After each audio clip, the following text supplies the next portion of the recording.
I made two statements on Sunday. I would like to say that the investigators are making good progress in regard to identifying the culprits. But it means that we have to identify all the culprits and look at what the network is. There has also been a communique issued, a news story coming in from Cairo, that the IS has claimed responsibility. All that we knew earlier was that there were foreign links and that this could not have been done just locally. There has been training given and a coordination which we have not seen earlier. I have also had offers of help, and many countries are helping us, starting of course with the United States. There will be other countries who are willing to come in. The police will decide with whom and how they work. Firstly, I must offer my condolences to all those who were killed in this, relatives of all those who were killed, especially those not of Sri Lankan origin. Many of them came in to have a holiday of 3-4 days, those who were working here, and they were looking forward to a good brunch. There were others who were visitors during the Easter holidays, the long break that we had abroad, and they were unfortunately caught up in the blast together with a number of Sri Lankans who were here. We are doing our best to identify all those non-nationals. Most of the nationals are being identified. The burials took place on Monday, and today the rest we hope to complete soon as the relatives want the burials to take place. The religious leaders, the political leaders have all been asking for calm, and today in Parliament, whatever the other differences were, all the people who spoke asked for calm in the country.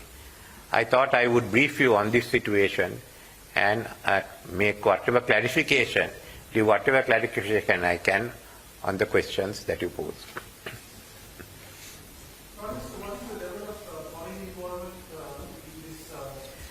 There seems to have been foreign involvement. They feel that some of them had travelled abroad and come back.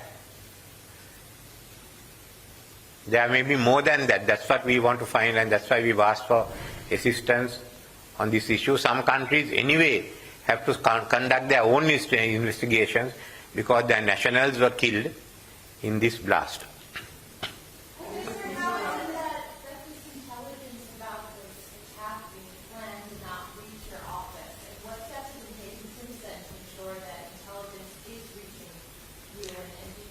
Yes, I am in touch with the relevant officials as to what happened. Well, they have inquired into it. The President has also launched an inquiry as to why the information did not reach my office. Prime Minister, do you think that these attacks were preventable? And if so, who has blood on their hands? If it was known, certainly we could have prevented many of the attacks in the churches and had more security in the hotels. We could have prevented all the attacks, or at least reduced the number of attacks that would have taken place. How many arrests have been made so far? What? How many arrests? Police are making certain number, but I don't think it should be disclosed now. Can you talk about the nationality of those arrested? What? So far, it's been Sri Lankan citizens who have been taken in for questioning. So not a Syrian civilian? What? Not a Syrian? There's been reports of a Syrian? No. At the moment, it's all Sri Lankan citizens. Do you believe as well that the attack was in response to the Christchurch massacre? Or is that just an excuse that's being used to maybe deflect attention away from blame that's being focused on your government for the failure to prevent the attack? The attack is one of the reasons. It's possible it could have been because of the Christchurch attacks. We cannot say yet. I think the police, once they question, will say so. We'll be able to find out.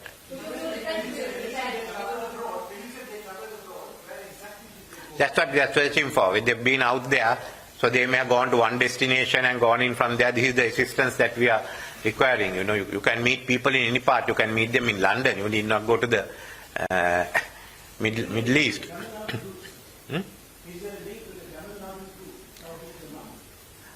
This is a small breakaway group, and the links are being, all these issues have been raised, but we can't tell you immediately, definitely with whom they've had links. But do you know for certain that they did go overseas? And if so, to which countries did they go? Fine? Do you know for certain that the suspects did go overseas? They have gone overseas, we have the details, so we are checking that up with the foreign help that we are having. The alleged leader of this group that the government has said was responsible for these attacks made a series of videos over the years, and the Muslim Council said they approached the government, warning the government of the risks that this group and this individual posed. Why was nothing done, or what was done? That's one of the issues to be inquired, but they had given it to the police, the relevant authorities. Do you know if that man, Mulvi Zafran Hashim, do you know if he was one of the suicide bombers, or is he still on the run? Yeah, he is suspected to be one of the suicide bombers.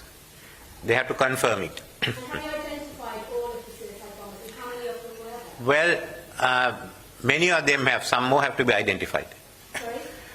Many of them have been identified, but not all. How many are? Was it 6 or 7 suicide bombers? Let's have a question mark over that.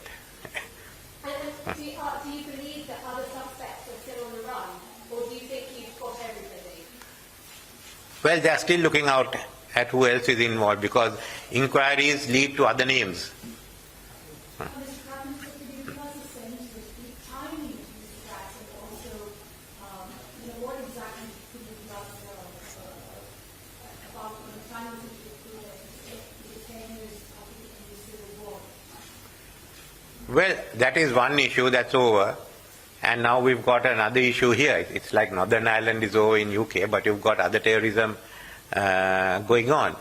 No, if you're going in for churches, this is the best time from their point of view, when the churches are crowded. You know, Easter service is in the morning. There are no night services on it.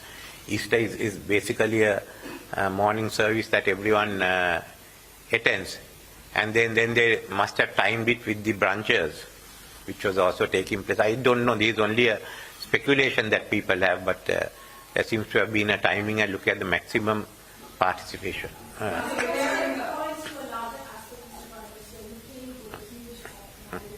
Yes. And that was for people who wanted to change. And I'd like to ask why, after 10 years of the end of the Civil War, minorities in this country still face all various forms of discrimination. And what is this done? I think that many of the issues among the minorities have been resolved. All reports have been to that issue. I don't think it's otherwise. If you look at the Human Rights Commission reports and others, and also the people are working together with each other. Now look at when this explosion took place, how all the religious leaders came out and said, look, let there be calm. You found the Venerable, the Mahanayakas issuing the statements, then certainly the senior Muslim ulemas and the ministers met with the Cardinal. Cardinal himself has asked, and I must say, yesterday night and on Sunday night and Monday night and today at the funerals, calm has prevailed in those areas. I think that shows the type of responsibility. The government will continue its policy of having unity in the country and of having religious groups getting together while cracking down on the global terrorism. I must tell you that. We'll crack down, but global terrorists do not belong to any faith. They have their own interpretation of what their faith is, and we can't allow that. But there certainly has been a big improvement in the country's relations between the different communities and different religions. We just want to maintain it that way here. Sorry, what sort of repercussions will there be for the people that fail to pass along this intelligence? Well, once it comes down, we'll have to decide what we could do, but it has to be administrative and all, what they have done, what we have to do. Some will have to be removed from their posts. So that's And there are concerns that these emergency measures will be used to intimidate or harass minorities. It's only on terrorism, and so far we have met with I met with all the party leaders, the main party leaders in Parliament, including former President Mahinda Rajapaksa and Mr. Sambandhan. Those are question marks. Everyone wants this wiped out, and if there's any issue, they said they will raise it. We have members in the cabinet, Sinhalese, Tamils, Muslims. Why is it that a country that is faced with terrorism is now accused of persecuting its minorities when you have exact, very good relationship, and the relationship was shown in the last few days? All right, there was a briefing by Sri Lankan Prime Minister Ranil Wickremesinghe, where he has also named ISIS. Remember, ISIS claimed responsibility a while back, also saying that there's a big headway in investigations, but more details cannot be revealed. He also added that those who have been detained so far are Sri Lankan citizens, and the identity of all those nationals, including 321 dead, remember, also included some foreign nationals, have been ascertained. We'll also continue tracking developments there, but let's slip into a very short break on Big Story. We'll be back with more. Stay with us.